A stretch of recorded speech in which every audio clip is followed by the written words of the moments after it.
تیمم کے مسائل. تیمم کا لفظی معنی ہوتا ہے قصد کرنا، ارادہ کرنا، نیت کرنا.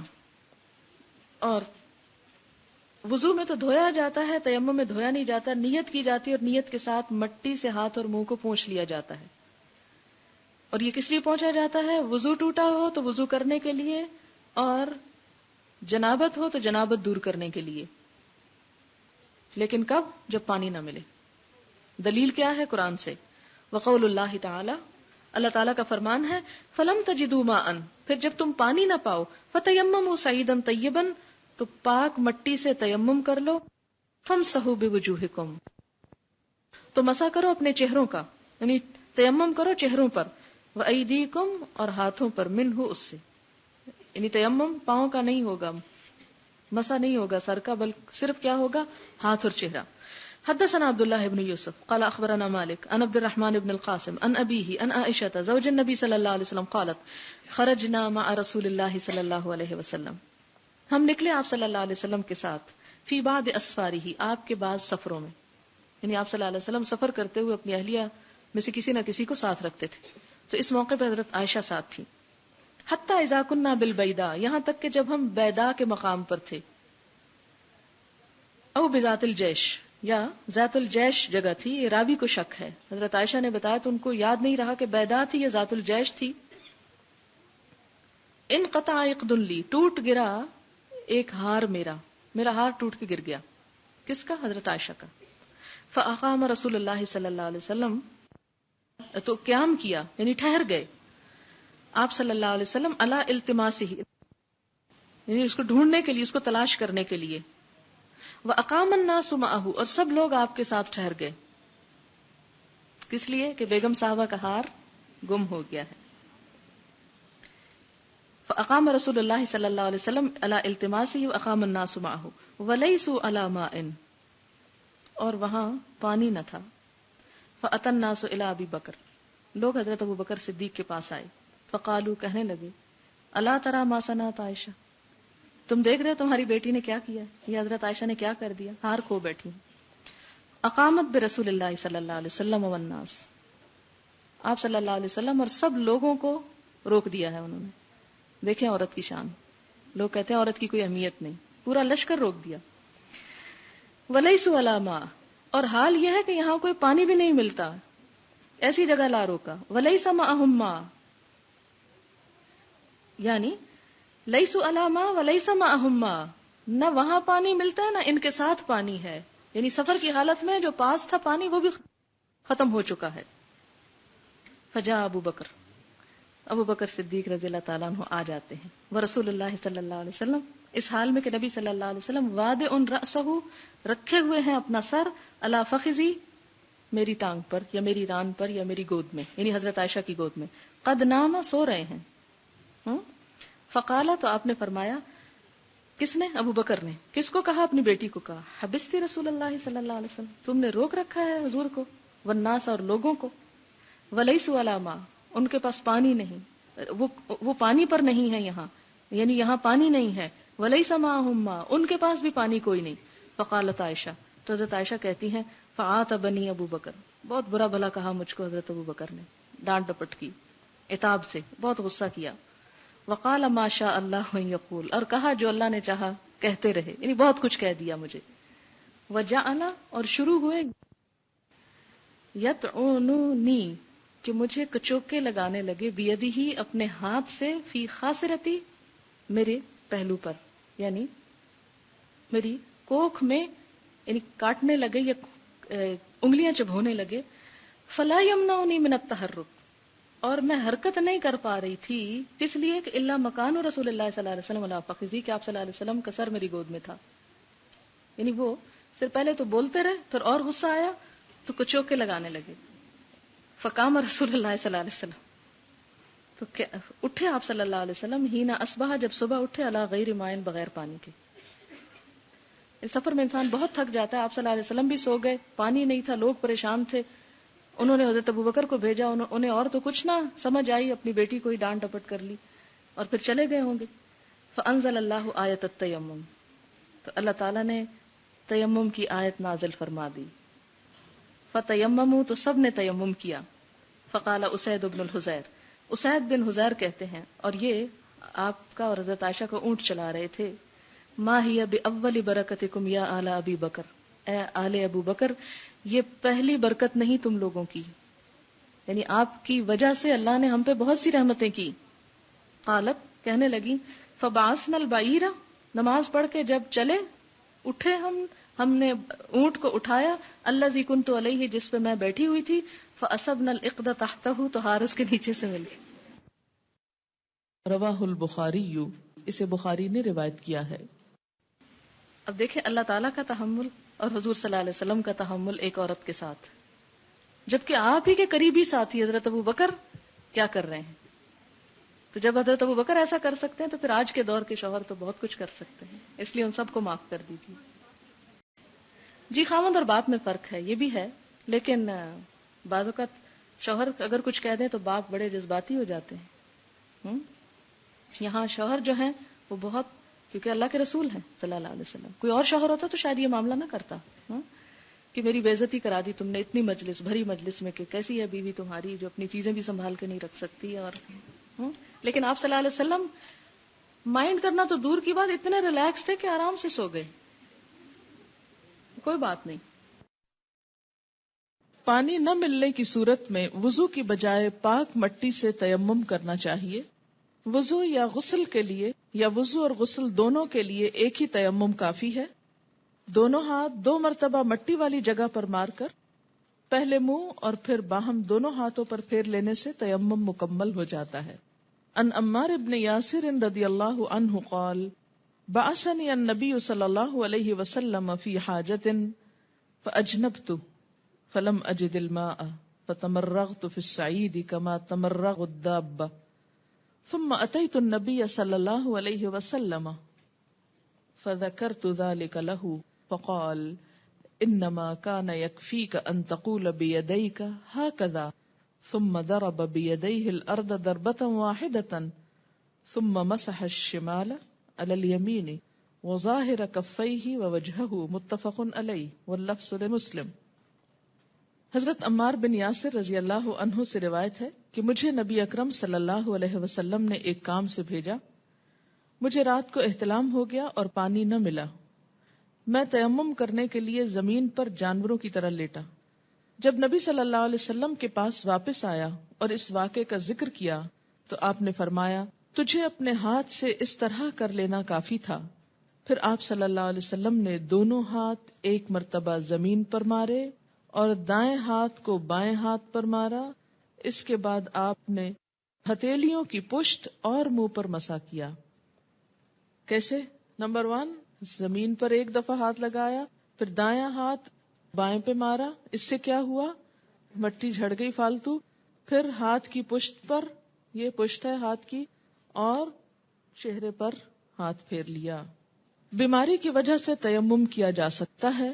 ان ابن عباس رضی اللہ عنہما ان رجلا اصابہ جرح فی رأسہ علی عہد رسول اللہ صلی اللہ علیہ وسلم ثم اصابہ احتلام فامر بالاغتسال فاغتسل فکز فمات فبلغ ذلك النبی صلی اللہ علیہ وسلم فقال قتلوه قتلهم اللہ اولم یکن شفاء العی السؤال. رواہ ابو داود وابن ماجہ والحاکم. حضرت عبداللہ بن عباس رضی اللہ عنہما سے روایت ہے کہ نبی اکرم صلی اللہ علیہ وسلم کے زمانے میں ایک آدمی کو سر پر زخم ہو گیا. پھر اسے احتلام کی شکایت ہو گئی. لوگوں نے اسے غسل کرنے کا حکم دیا. اس نے غسل کیا تو اس کی تکلیف بڑھ گئی اور وہ فوت ہو گیا. نبی صلی اللہ علیہ وسلم کو معلوم ہوا تو آپ نے فرمایا لوگوں کو اللہ غارت کرے، انہوں نے اسے مار ڈالا. لا علمی کا علاج مسئلہ دریافت کرنے میں ہے. اسے ابو داؤد، ابن ماجہ وغیرہ نے روایت کیا ہے. شدید سردی کی وجہ سے بھی تیمم کیا جا سکتا ہے. ان عمرو بن العاص رضی اللہ عنہ انہ لما بعث فی غزوة ذات السلاسل قال احتلمت فی لیلۃ باردۃ شدیدۃ البرد فاشفقت ان اغتسلت ان اہلک فتیممت ثم صلیت باصحابی صلاة الصبح فلما قدمنا على رسول الله صلى الله عليه وسلم ذكروا ذلك له فقال يا عمرو صلیت باصحابک وانت جنب فقلت ذکرت قول اللہ عز وجل ولا تقتلوا انفسکم ان اللہ کان بکم رحیما فتیممت ثم صلیت فضحک رسول اللہ صلی اللہ علیہ وسلم ولم یقل شیئا رواہ احمد و ابو داود و الدارقطنی۔ حضرت عمرو بن العاص رضی اللہ عنہ سے روایت ہے کہ مجھے جنگ سلاسل پہ بھیجا گیا تو راستے میں احتلام ہو گیا، رات شدید سرد تھی، غسل کرنے سے ہلاکت کا خوف تھا۔ یہ جملہ اہم ہے، غسل کرنے سے ہلاکت کا خوف تھا، چنانچہ میں نے تیمم کر کے صبح کی نماز پڑھا دی۔ جب ہم حضور صلی اللہ علیہ وسلم کی خدمت میں حاضر ہوئے تو آپ کو بتایا گیا، آپ نے فرمایا اے عمرو، تم نے حالت جنابت میں لوگوں کو نماز پڑھا دی۔ میں نے عرض کیا مجھے قرآن مجید کی یہ آیت یاد آ گئی، لوگوں اپنے آپ کو ہلاکت میں نہ ڈالو، اللہ تم پر بڑا ہی مہربان ہے، اور میں نے تیمم کر کے نماز پڑھا دی۔ یہ سن کر آپ صلی اللہ علیہ وسلم مسکرا دیے اور کچھ بھی نہیں فرمایا۔ اسے احمد، ابو داؤد اور دارقطنی نے روایت کیا۔ اس سے کیا پتہ چلتا ہے کہ جب جان جانے کا خوف، یہ نہیں کہ ہاں یہ سردی لگے گی، یہ دو باتیں فرق ہیں، اسی لیے میں نے اس کو ہائی لائٹ کروایا کہ جب جان جانے کا خوف، یعنی اتنی سخت سردی ہو کہ ہر چیز فریز ہو رہی ہو اور پانی گرم کرنے کی بھی کوئی چیز نہیں، اور آپ نہا کر برف کے ساتھ برف بن جائیں اور ختم ہو جائیں، تو دین ایسا سخت نہیں ہے۔ ایسی صورت میں آپ کیا کر سکتے ہیں؟ تیمم کر سکتے ہیں۔ لیکن چھوٹی موٹی تکلیف پر اور چھوٹے موٹے خوف سے یا ویسے ہی نہانے کو دل نہیں چاہتا تو انسان کہ چلو تیمم کر لو، تو ایسی بات نہیں ہے۔ پانی ملنے کے بعد تیمم از خود ختم ہو جاتا ہے۔ فارسی کا ایک مشہور محاورہ ہے نا، آب آمد تیمم برخاست، جب پانی مل جائے تو تیمم ختم۔ عن ابی ذر رضی اللہ عنہ ان رسول اللہ صلی اللہ علیہ وسلم قال ان السعید طہور المسلم وإن لم يجد الماء 10 سنين فإذا وجد الماء فليمسه بشرته فإن ذلك خير رواہ احمد والترمذی۔ حضرت ابو ذر رضی اللہ عنہ سے روایت ہے کہ رسول اللہ صلی اللہ علیہ وسلم نے فرمایا کہ پاک مٹی مسلمان کو پاک کر دیتی ہے، خواہ 10 سال تک پانی نہ ملے، لیکن جب مل جائے تو پھر پانی سے جسم دھونا چاہیے، پانی کا استعمال بہتر ہے۔ اسے احمد اور ترمذی نے روایت کیا ہے۔ تیمم کے باقی مسائل وہی ہیں جو وضو کے ہیں۔ متفرق مسائل: درندوں کی کھال کے کوٹ، کمبل، قالین، پرس یا جوتے وغیرہ استعمال کرنا منع ہے۔ درندوں کے، مویشیوں کے نہیں، درندوں کے۔ ان ابی الملیح ابن اسامۃ ان ابیہ ان النبی صلی اللہ علیہ وسلم نہى عن جلود السباع رواہ احمد وابو داود والنسائی وزاد الترمذی الدارمی ان تفترش۔ حضرت ابو ملیح بن اسامہ رضی اللہ عنہ اپنے باپ سے روایت کرتے ہیں کہ نبی اکرم صلی اللہ علیہ وسلم نے درندوں کی کھال استعمال کرنے سے منع فرمایا ہے۔ اسے احمد، ابو داؤد اور نسائی نے روایت کیا ہے۔ ترمذی اور دارمی نے اس حدیث میں ان الفاظ کا اضافہ کیا ہے، آپ نے درندوں کی کھال نیچے بچھانے سے بھی منع کیا ہے۔ اس کی کیا وجوہات ہو سکتی ہیں؟ 2 چیزیں تو میرے ذہن میں آتی ہیں۔ نمبر 1 تو یہ ہے کہ انسان جس ماحول میں رہتا ہے وہ ماحول اس پر اثر کرتا ہے۔ اگر آپ درندے کی کھال پہ بیٹھے ہیں اور اس کو بار بار ٹچ کرتے ہیں یا پہنے ہوئے ہیں تو آپ کی فیلنگ میں کیا آئے گی؟ درندگی آئے گی، یعنی آپ شیر بننے کی کوشش کریں گے اگر آپ شیر کی کھال پہن کے پھریں گے، ٹھیک ہے۔ دوسری بات یہ ہے کہ بہت سے درندے ایسے ہیں جو ناپید ہوتے جا رہے ہیں، جنگلی جانور، کیونکہ لوگ ان کی کھال حاصل کرنے کے لیے ان کو مارے چلے جا رہے ہیں، تو انوائرنمنٹ کا مسئلہ بھی پیدا ہو رہا ہے، اور وائلڈ لائف جو ہے وہ خطرے میں ہے، صرف اس لیے کہ لوگ ان کی سکن کو اپنا اسٹیٹس سمبل سمجھ کر استعمال کرتے ہیں مختلف چیزوں میں۔ ختنہ کرنا، سرکمسیئن، زیر ناف بال صاف کرنا، ناخن کاٹنا، بغل کے بال صاف کرنا اور مونچھیں کترانا سنت ہے۔ عن ابی ہریرہ رضی اللہ عنہ ان النبی صلی اللہ علیہ وسلم قال الفطرۃ 5 او 5 من الفطرۃ الختان والاستحداد وتقلیم الاظفار ونتف الابط وقص الشارب رواہ مسلم۔ حضرت ابو ہریرہ رضی اللہ عنہ سے روایت ہے کہ نبی صلی اللہ علیہ وسلم نے فرمایا فطرت میں 5 چیزیں شامل ہیں، یعنی انسان دوسرے جانوروں سے ممتاز ہوتا ہے۔ نمبر 1 ختنہ کرنا، نمبر 2 زیر ناف بال صاف کرنا، نمبر 3 ناخن کاٹنا، نمبر 4 بغل کے بال صاف کرنا، اور نمبر 5 مونچھیں کتروانا. اسے مسلم نے روایت کیا ہے. مسلمان مردوں اور عورتوں کو 40 دن سے زیادہ ناخن بڑھانا منع ہے. ان انس بن مالک رضی اللہ عنہ قال وقت لنا في قص الشارب وتقليم الاظفار ونتف الابط وحلق العانة الا نترك اکثر من 40 لیلہ. رواہ مسلم. حضرت انس بن مالک رضی اللہ تعالی عنہ سے روایت ہے، ہمارے لیے مونچھ کتروانے، ناخن کاٹنے، بغل کے بال صاف کرنے اور زیر ناف بال صاف کرنے کی مدت 40 دن مقرر کی گئی ہے، یعنی اس سے آگے نہ بڑھے.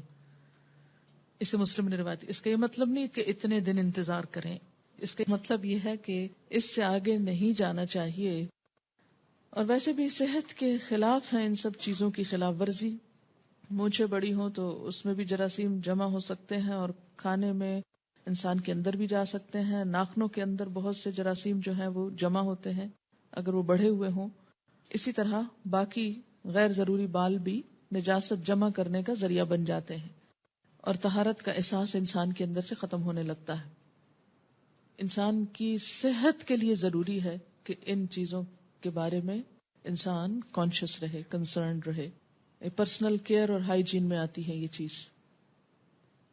کل ہی کو مجھے بتا رہا تھا کہ انگلیوں کے جو بالکل اگلے سرے ہیں پورس، اس کے اندر بہت باریک بلڈ ویسلز ہوتی جو وضو کرنے سے اور کئی دفعہ آپ دن میں ہاتھ دھوتے ہیں جیسے واش روم سے نکل کر یا ویسے، تو ان کو جب پانی لگتا ہے تو یہ ٹینشن کو ریلیز کرنے کا سبب بنتا ہے. اور اگر آپ بہت ناخن بڑھا دیتے ہیں تو ظاہر ہے کہ ان تک پانی پہنچنا بھی پھر اتنا آسان نہیں رہتا اور اس اعتبار سے بھی وہ سرکولیشن پہ فرق پڑتا ہے. رسول اکرم صلی اللہ علیہ وسلم نے داڑھی رکھنے اور مونچھیں صاف کرنے کا حکم دیا ہے. عن ابن عمر رضی اللہ عنہما قال قال رسول اللہ صلی اللہ علیہ وسلم خالف المشرکین احف الشوارب و اوف اللحى. رواہ مسلم.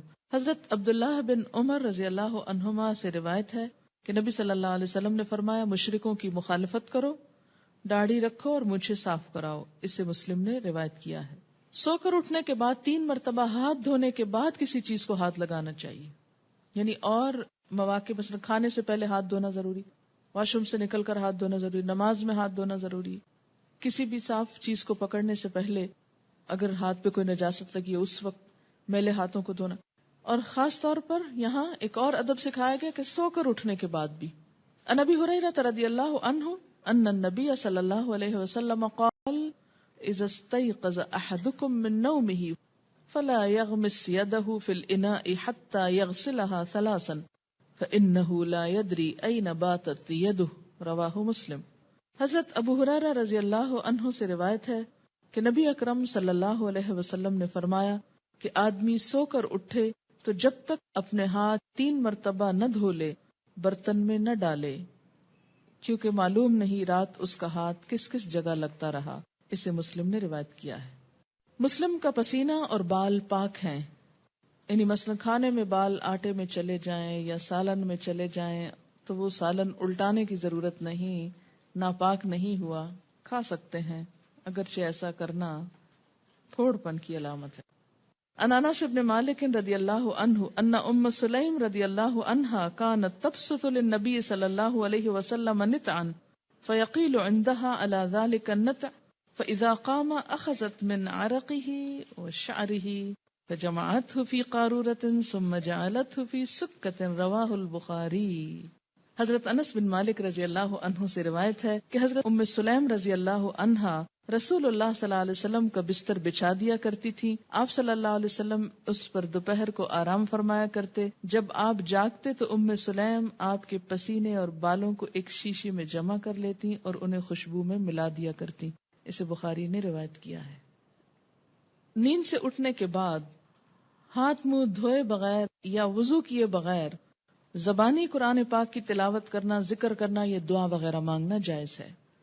ان قریب بن مولا ابن عباس رضی اللہ عنہما ان ابن عباس رضی اللہ عنہما اخبرہ انہ بات لیلۃ عند میمونۃ رضی اللہ عنہا ام المؤمنین رضی اللہ عنہا وہی خالتہ قال فاستجعت في ارض الوسادہ واستجع رسول اللہ صلی اللہ علیہ وسلم واہلہ في طولها فنام رسول اللہ صلی اللہ علیہ وسلم حتى انتصف الليل أو قبله بقليل أو بعده بقليل استيقظ رسول الله صلى الله عليه وسلم فجعل يمسح النوم عن وجهه بيده ثم قرأ العشر الآيات الخواتم من سورة آل عمران ثم قام إلى شن معلقة فتودأ منها فأحسن وضوءه ثم قام فصلى رواہ مسلم. حضرت قریب رضی اللہ عنہ جو کہ عبداللہ بن عباس رضی اللہ عنہما کے آزاد کردہ غلام تھے، انہیں خود عبداللہ بن عباس رضی اللہ عنہما نے یہ بات بتائی کہ ایک رات انہوں نے اپنی خالہ ام المومنین حضرت میمونہ کے ہاں گزاری رضی اللہ تعالی عنہا. حضرت عبداللہ بن عباس فرماتے ہیں کہ میں تکیے کی چوڑائی کی طرف لیٹا اور رسول اکرم صلی اللہ علیہ وسلم اور آپ کی زوجہ محترمہ سرہانے کی لمبائی کی طرف سر رکھ کر لیٹ گئے. رسول اللہ صلی اللہ علیہ وسلم کم و بیش آدھی رات تک سونے کے بعد اٹھے، اپنے ہاتھ چہرے پر پھیر کر نیند کے آثار دور کیے، پھر سورہ آل عمران کی آخری 10 آیتیں تلاوت فرمائیں. اس کے بعد رسول اللہ صلی اللہ علیہ وسلم لٹکی ہوئی پانی کی پرانی مشک کے پاس گئے اور خوب اطمینان سے وضو کر کے نماز پڑھی. اسے مسلم نے روایت کیا ہے. بہت سے لوگ سوال کرتے ہیں اچھا آیت کریمہ پڑھ سکتے ہیں؟ آیت کریمہ کہاں لکھا ہوا ہے؟ کہاں سے ملتا ہے آپ کو یہ؟ قرآن سے. تو اگر قرآن پاک کی یہ اتنی ساری آیات پڑھ سکتے ہیں تو وائی ناٹ آیت کریمہ؟ وہ کیوں نہیں پڑھ سکتے بغیر وضو؟ اسی طرح درود شریف پڑھنے کا حکم قرآن میں موجود ہے. کہیں بھی نہیں منع کیا گیا کہ وضو کے بغیر درود شریف نہیں پڑھنا چاہیے. جب سوتے سوتے آنکھ کھل جائے کوئی بھی ذکر جو آپ کو آتا ہو یا دل میں آ رہا ہو آپ کرنا شروع کر دیں. ایسی پابندیاں لگا کر ہم نے دراصل دین کو اپنے لیے مشکل کر لیا، اور جب وہ مشکل ہو گیا تو قابل عمل نہ رہا، اور جب عمل چھوٹا تو بہت سے ویلیوز چھوٹ گئے. ان حذیفہ رضی اللہ عنہ قال کان النبی صلی اللہ علیہ وسلم اذا اراد ان ینام قال بسمک اللہم اموت واحیا واذا استيقظ من منامه قال الحمد للہ الذی احیانا بعدما اماتنا والیہ النشور. رواہ البخاری. حضرت حذیفہ رضی اللہ عنہ کہتے ہیں کہ نبی اکرم صلی اللہ علیہ وسلم سونا چاہتے تو فرماتے بسمک اللہم اموت و احیا، یا اللہ میں تیرے نام کی برکت سے سوتا اور جاگتا ہوں. پھر جب نیند سے جاگتے تو فرماتے الحمدللہ الذی احیانا بعد ما اماتنا و الیہ النشور. اللہ کا شکر ہے جس نے ہمیں سونے کے بعد جگا دیا اور ہم سب کو مرنے کے بعد اسی کے پاس جانا ہے. اسے بخاری نے روایت کیا ہے. بچپن میں کسی وجہ سے ختنہ نہ ہوا ہو تو زندگی کے کسی بھی حصے میں ختنہ کیا جا سکتا ہے. عن ابی ہریرہ رضی اللہ عنہ قال قال رسول اللہ صلی اللہ علیہ وسلم اختتن ابراہیم علیہ السلام وهو ابن 80 سنة بالقدوم. رواہ البخاری. حضرت ابو ہریرہ رضی اللہ عنہ سے روایت ہے کہ رسول اللہ صلی اللہ علیہ وسلم نے فرمایا حضرت ابراہیم علیہ السلام نے 80 سال کی عمر میں تیشہ سے ختنہ کیا. اوزار کا نام ہے تیشہ. اسے بخاری نے روایت کیا. سر کا کچھ حصہ مونڈنا اور کچھ حصہ چھوڑ دینا منع ہے. عن ابن عمر رضی اللہ عنہما قال سمعت النبی صلی اللہ علیہ وسلم ینہى عن القزع قیل لنافع ما القزع قال يحلق بعد رأس الصبی ويترك البعض. متفق علیہ. حضرت عبداللہ بن عمر رضی اللہ عنہما سے روایت ہے میں نے نبی صلی اللہ علیہ وسلم کو قزع سے منع فرماتے ہوئے سنا. حدیث کے راوی حضرت نافع سے پوچھا گیا قضا کیا ہے؟ انہوں نے کہا بچے کے سر کا ایک حصہ منڈوا دینا اور ایک حصہ چھوڑ دینا. آپ نے آج کل بھی دیکھا ہوگا کہ بعض لوگ بچوں کی لٹ چھوڑ دیتے ہیں، یعنی سارا سر منڈوا دیتے ہیں، ایک حصہ یہاں سے نہیں مونڈتے، اور وہ لمبی ہوتے رہتے حتیٰ کہ وہ بال بہت لمبے. میں نے خود کئی بچوں کے اس طرح کے بال دیکھے ہیں. منت ہوتی ہے، نظر مانی ہوتی کسی کے نام کی. جب وہ بڑے ہو جاتے ہیں، خاص عمر کو پہنچتے ہیں، تو پھر وہ کاٹ کر بال کسی خاص جگہ پہ لے جاتے ہیں اور وہاں دیگ وغیرہ چڑھاتے ہیں. جی ہندو کرتے ہیں ایسے. جی تو ایسے کام سے منع کیا گیا ہے. یا بیچ میں کچھ پیچز کاٹ کے ڈیزائن بنانا یا اس طرح کے کام یہ پسندیدہ نہیں ہے. کچھ ضعیف اور موضوع احادیث بیان کی گئی ہیں. مسواک کا استعمال کیا ہی خوب ہے کہ آدمی کی فصاحت میں اضافہ کرتا ہے. یہ سب موضوع احادیث ہیں یا ضعیف ہیں جن کی کوئی اصل نہیں اور مشہور ہو گئی لوگوں میں. برتن کا دھونا اور صحن کی صفائی کرنا غنا کا سبب بنتا ہے، یعنی امیر ہونے کا ذریعہ ہے. اچھا ہمارے ہاں بالکل اس سے الٹ بات ہے، اور وہ کیا ہے کہ عصر کے بعد جھاڑو نہ دو ورنہ دولت چلی جائے گی. پیشاب کے بعد 1 مرتبہ وضو کرنا چاہیے، قضائے حاجت کے بعد 2 مرتبہ اور جنابت کے بعد 3 مرتبہ. یہ سب من گھڑت بات ہے. 3 مرتبہ کلی اور 3 مرتبہ ناک میں پانی چڑھانا جنبی کے لیے فرض ہے. یہ من گھڑت بات ہے، فرض نہیں ہے، ایک دفعہ بھی کافی. نبی اکرم صلی اللہ علیہ وسلم مسواک اوپر سے نیچے کے رخ کرتے ہیں، یہ غلط بات ہے، رائٹ سے لیفٹ کرتے تھے. کانا یشو صفاہ، دائیں سے بائیں، اور پانی گھونٹ گھونٹ کر کے پیتے. دین کی بنیاد صفائی پر ہے، یہ نہیں ہے حدیث ہے کہ طہارت نصف ایمان ہے. جس نے اپنی بیوی سے صحبت کرنے کے بعد غسل کیا، اللہ تعالیٰ اس کو سفید موتیوں کے 100 محل عطا کرے گا، اور پانی کے ہر قطرے کے بدلے اس کے نامہ اعمال میں ہزاروں شہیدوں کا ثواب لکھا جائے گا. اس قسم کی جتنی روایتیں کہیں بھی پڑھیں، پہلے سے ہی آپ سمجھ لیں کہ یہ من گھڑت چیز ہے، اس لیے کہ نماز پڑھنے کا تو ایسا ثواب کسی حدیث میں نہیں لکھا ہوا. لیکن اچھا، یہ باتیں کیوں گھڑی لوگوں نے؟ تاکہ لوگ ان چیزوں کا اہتمام کریں. آپ خیر پڑھ ہی چکے. نبی اکرم صلی اللہ علیہ وسلم جب مسواک کرتے تو فرماتے، یا اللہ میری مسواک کو اپنی رضا اور اس سے جسم کی طہارت اور گناہوں کی پاکیزگی کا ذریعہ بنا، اور میرے چہرے کو اس طرح روشن کر دے جس طرح میرے دانتوں کو روشن کیا ہے. یہ بھی من گھڑت بات ہے. ایک اور ہے روایت، حدیث بھی نہیں کہیں گے اس کو، معلوم ہے نا آپ، یہ حدیث ہی نہیں ہوتی جو موضوع ہوتی، اسے روایت کہتے ہیں. لوگوں نے روایت کی ہے، اے انس میرے قریب آؤ، میں تمہیں وضو کا طریقہ سکھاؤں. میں آپ کے قریب ہوا، تب آپ نے دونوں ہاتھ دھوئے تو فرمایا بسم اللہ والحمد للہ، اور پھر استنجا کیا تو فرمایا اللہ میری شرمگاہ کی حفاظت فرما اور میرا کام آسان فرما. جب آپ نے کلی کی اور ناک میں پانی چڑھا تو فرمایا اللہ مجھے سیدھا راستہ دکھا اور جنت کی خوشبو سے محروم نہ رکھ. پھر جب آپ نے چہرہ دھویا تو فرمایا میرے چہرے کو منور فرمانا جس دن چہرے منور ہوں گے. جب آپ نے دونوں بازو دھوئے تو فرمایا اللہ مجھے میری کتاب دائیں ہاتھ میں دینا. جب مسح کیا تو فرمایا اللہ مجھے اپنی رحمت میں ڈھانپ لینا اور عذاب سے بچانا. جب اپنے دونوں قدم دھوئے تو فرمایا اللہ اس دن جب قدم ڈگمگائے میرے قدم ثابت رکھنا. یہ حدیث موضوع ہے، اس کی کوئی حقیقت نہیں. حضرت علی بن ابی طالب سے روایت ہے کہ نبی صلی اللہ علیہ وسلم نے مجھے بلایا اور فرمایا اے علی مردوں کو غسل دیا کرو، کیونکہ جو میت کو غسل دے گا اللہ اسے 70 مرتبہ معاف فرمائے گا.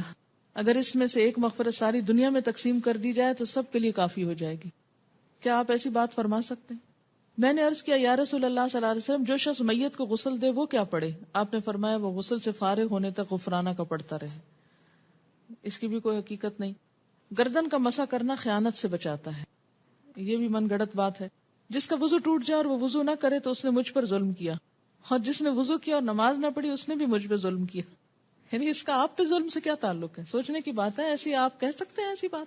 اور جس نے نماز پڑھی اور میرے لیے دعا نہ کی اس نے بھی مجھ پہ ظلم کیا، اور جس نے میرے لیے دعا کی اور میں نے اس کا جواب نہ دیا میں نے اس پہ ظلم کیا، کیونکہ میرا رب ظلم کرنے والا نہیں. خدا جانے کہاں سے باتیں ہیں. جب وضو کرو تو آنکھیں خوب تر کرو. یہ کہنے کی ضرورت اس لیے کہ جب منہ پہ پانی پڑے گا تو آنکھیں کہاں سے بچیں گی. اور اپنے ہاتھوں سے پانی کو نہ جھاڑو کیونکہ ہاتھ شیطان کے پنکھے. جمعہ کے روز ضرور غسل کرو، خواہ 1 دینار کے بدلے پیالہ بھر پانی لے کر ہی کرنا پڑے. یہ بھی موضوع حدیث. سنت یہ ہے کہ ایک تیمم سے صرف ایک ہی نماز ادا کی جائے اور دوسری نماز کے لیے دوبارہ تیمم کیا جائے. جو وضو کر کے سویا پھر اس رات مر گیا وہ شہید ہے. یہ بھی ایسی من گھڑت بات. جس نے وضو میں گردن کا مسح کیا اسے قیامت کے دن زنجیروں کی سزا نہیں دی جائے گی. من گھڑت بات. میں اس لیے من گھڑت بول رہی ہوں کہ اگر کوئی باہر بیٹھا سن رہا ہو تو ایسا نہ سمجھے کہ یہ شاید میں کوئی اصل حدیث بیان کر رہی ہوں. آپ کو معلوم ہے نا کہ جب بھی موضوع روایت بیان کی جائے ساتھ یہ کہنا چاہیے کہ یہ موضوع ہے. ایسا نہ ہو کہ کوئی بیچ میں صرف اتنی بات سن لے اور وہ اس کو دین کا حصہ سمجھ لے. جو شدید سردی میں وضو کرے اس کے لیے دوہرا اجر ہے، جو شدید گرمی میں وضو کرے اس کے لیے گہرا اجر ہے. یہ بھی من گھڑت. جس نے وضو کرنے کے بعد انا انزلناہ ایک بار پڑھا وہ صدیقین سے ہو گیا، اور جس نے 2 بار پڑھا اس کا نام شہداء کے دفتر میں لکھا گیا، جس نے 3 مرتبہ پڑھا اس کا حشر انبیاء کے ساتھ ہوگا. یہ بھی من گھڑت ہے. تم سب کھڑے ہو جاؤ اور وضو کرو. یہ بھی من گھڑت. اپنے ناخن کاٹو اور کٹے ہوئے ناخن دفن کرو اور اپنی انگلیوں کے جوڑ صاف کرو اور کھانے سے اپنے مسوڑوں کو صاف کرو اور مسواک کرو. یہ ضعیف ہے. یہ کسی اور نے ایک روایت لکھ کے بھیجی ہے، حدیث شریف میں ہے. ایسا کبھی بھی نہ لکھیں کہ حدیث شریف میں ہے. جیسے کہ میں نے ابھی آپ کو یہ ادب سکھایا کہ جو موضوع روایات ہوتی ہیں ان کو حدیث شریف نہیں بولتے. اب یہ ہے تو بہت اس طرح کی بات لکھی، لیکن یہ سب کو بتانا ضروری ہے. اگر کسی عورت کے حیض کے خون والے کپڑے پر کسی مرد کی نظر پڑ گئی تو قیامت کے دن وہ خون کا کپڑا اس کے منہ میں نہ چھوڑا جائے گا. یہ بھی کسی عورت کی بنائی ہوئی روایت لگتی ہے کہ جس نے اپنے کسی بچی کو منع کرنا چاہا اور اس کی وہ بات نہیں مانتی تھی تو اس طرح کی بات گھڑ کے بتا دی. یہ ایسی باتیں جو ہیں یہ کیسے حدیث ہو سکتی ہیں؟